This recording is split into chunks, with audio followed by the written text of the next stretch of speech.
刚才看到指挥官又咳嗽了然后也特别介绍了副指挥官。那记者会每天开，那大家看到指挥官很安心，但是防疫是长期抗战，是不是之后可能会考虑做这些长官轮流休息的方式？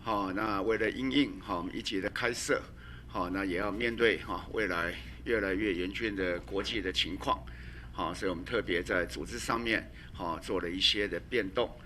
那首先跟大家介绍，我们中央流行疫情指挥中心的副指挥官陈宗彦，内政部次长那也负责我们相关边境的事宜。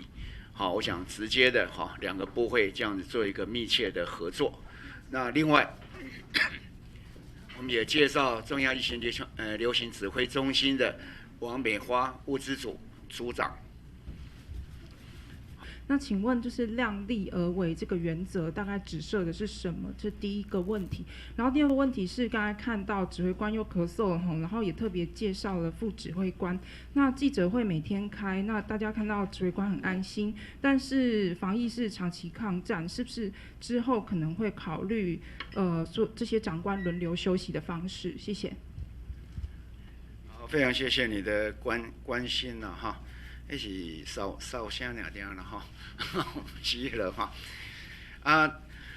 整个来讲大概是我们讲弱势优先，防疫优先，大家都可以明白。那量力而为到底是量什么力了那我们现在的集中检疫所，我们大概现在总共将近有1500个位置我们将近有1500位置，那也是陆续持续在布建中。